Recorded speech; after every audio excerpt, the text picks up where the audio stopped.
Hello everyone, today we have new video review, and as you can see this time we are going to check fresh release from Miniart. It is modded in 1/35 scale and it copies M3A5 Lee.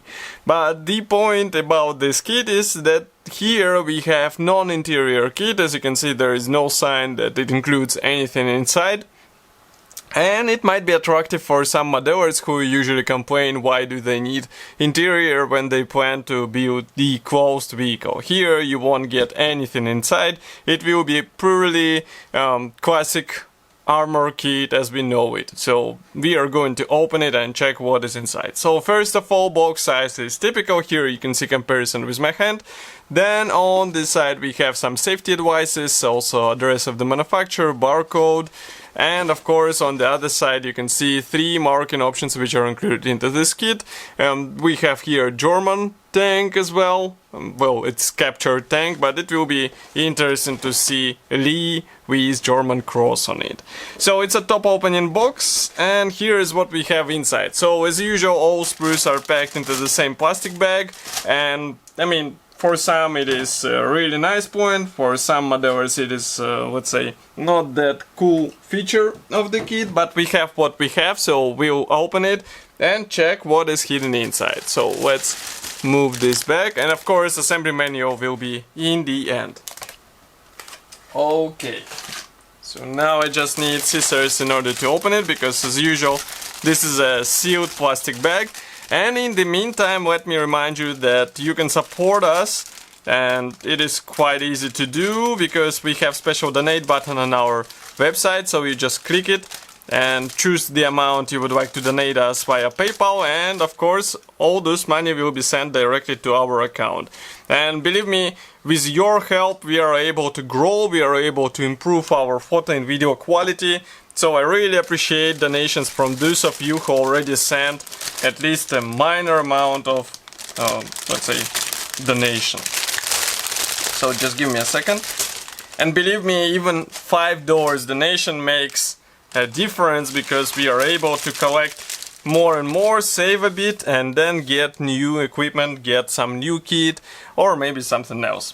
So first of all, here we have small envelope with Miniart logo. Let's zoom in. We are going to open it and remove the PE thread. So here is PE thread, and as you remember we have here a non-interior kit, so basically all these PE parts will be applied outside of the tank. But that's also quite cool feature, because not every kit offers such detailing out of the box, and here you get unpainted PE thread without any extra payments. Next we have another plastic bag, sealed plastic bag. So here we have clear plastic sprue together with decals sheet, so just give me a second. So first of all, decals sheet, it comes from Decograph. We have all necessary symbols for 3 marking options, as you remember, and printing quality looks really good. Next we have clear plastic frame. This one is dedicated to various periscopes and visors on this tank, and again molding quality looks really great, but there are no templates for the masks, so all those parts will have to be masked with your own tools and hands. Next we have small plastic bag, which I won't be opening because here we have the track links, and I think it is visible what we have here without opening. So here we have the side teeth, let's say, for the tracks. As for the main section of the tracks, it will be provided on the next sprue. So just give me a second. Okay, so next we have here the one-piece turret part. As you can see, it comes as a single element, and that's really cool, because basically what you will have to do is to add the front mask, add the turret hatch. Here we have another hatch. I'm a bit confused because I was searching for it, and that's pretty much all. And as you can see, attachment points are quite thin, so it should be easy to separate it. Of course we have minor detailing inside because it was interior kit, but it won't be used in this release because this is non-interior kit, obviously. Okay, next we have parts for the stowage boxes. Here you can see some of these parts, also some Pioneer tools. If we flip it over, here you can check some other elements. Okay, next we go on with slightly bigger frame. This one is dedicated to the main hull parts as well as some minor parts of the lower hull section. So here, for example, you can see the glacis plate, superstructure side panels, another glacis plate part. This one, I think it will be inside the tank in order to provide some rigidness. Here we have also side profiles for the side skirts, and also here as well mud guards. Here we have the front mask for the turret, and also some minor elements. Again, we have quite thin attachment points, so it should be a nice point which will make it easier to assemble the model, or maybe to separate the parts. Next, just give me a second, I'll collect all the sprues here and I will show you what do we have here. So we have 1, 2, 3 and 4 plastic sprues with road wheels. All those parts will be used on our tank, they won't go into a spare parts box, so be careful. And because they're molded as one-piece parts, so you will have to do some masking or maybe find a circular template in order to get a nice and precise finish on those parts. Okay, next we have also 1, 2, 3 and 4 plastic sprues with drive sprockets. Again, the same design, so we assemble them out of 2 halves and we are good to go. And attachment points are placed right on the teeth, so it's also an advantage of such attachment design. Next we have small turret for the main turret, let's say. So as you can see, we have this ring molded as a one-piece part, but all hatches are molded separately and they can be opened on your tank, which is really cool because even though we do not have interior here, still you can use those hatches for figure placement or maybe for some other purposes. Here we have more boxes, stowage boxes. As you can see, they're quite detailed for plastic parts. Next we go on with hull parts. So because hull is quite boxy, so it will be assembled out of separate panels. And again, detailing here is quite amazing. Those rivets look nice and they just deserve some weathering, for example scratches and maybe also fading paint. Okay, next we go on with 2 identical plastic frames, so just give me a second. Those ones carry similar parts because on both sides, for example, we have fuel caps, also we have those idlers, we have those parts for the drive sprockets and etc, etc. For example, here towing hooks, exhaust tubes, and some parts are really tiny. Here you can see comparison with my fingertips, so be careful while handling them. I would recommend to use sharp tweezers because otherwise it will be really tricky task to do, I would say. Okay, next we go on with quite huge amount of plastic sprues. So we have 1, 2, 3, 4, 5, 6.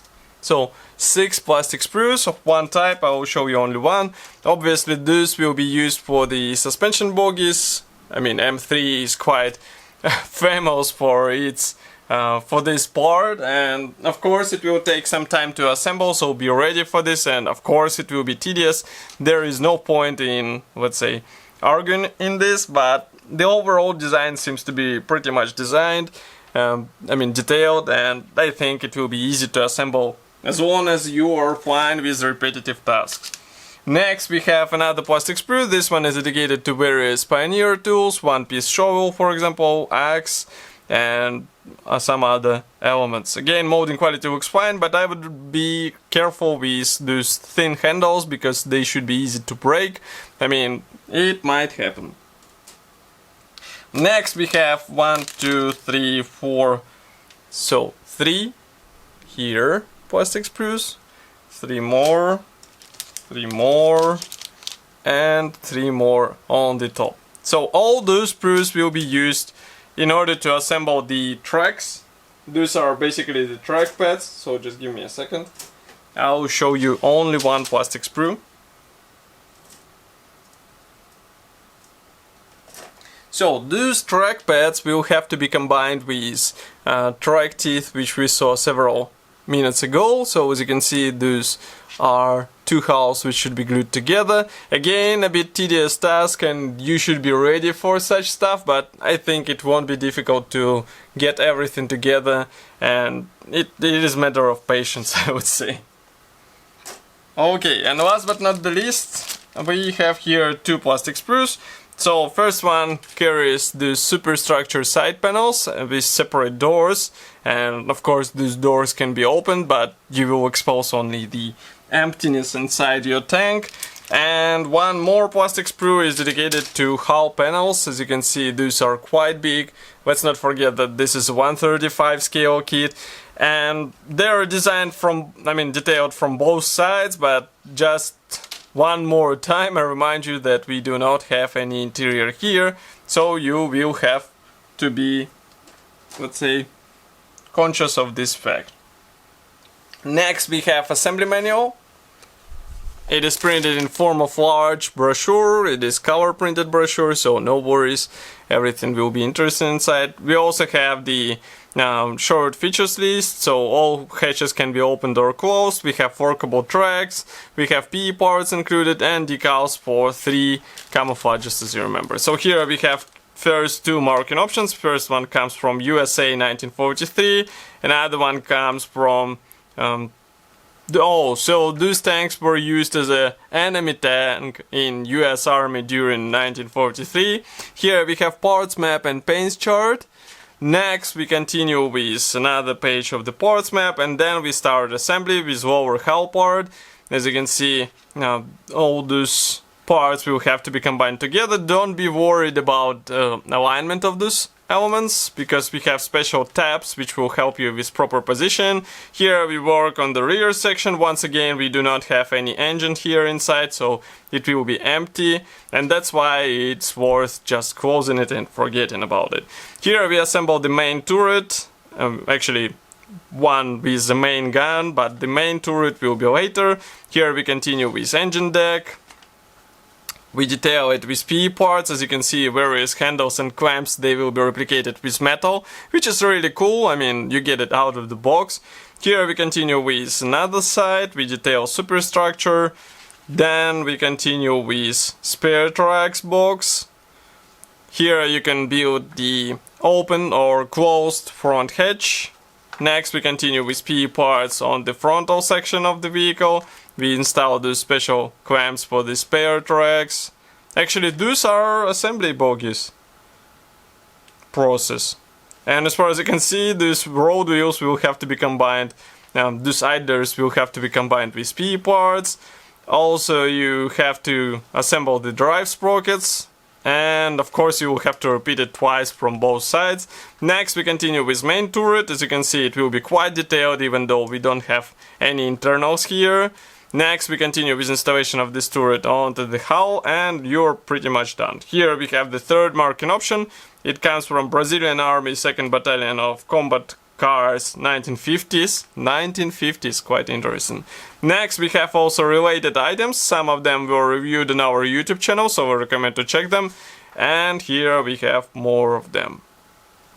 So as I said before, this kit might be an interesting alternative for those who would like to build M3 but they don't want to get involved with interior. Here you get exactly what is expected from armor kit. No internals, completely no internals, but quite nice external detailing. Of course, I will be happy to hear your opinion about such kit. Write it here in the comment section below.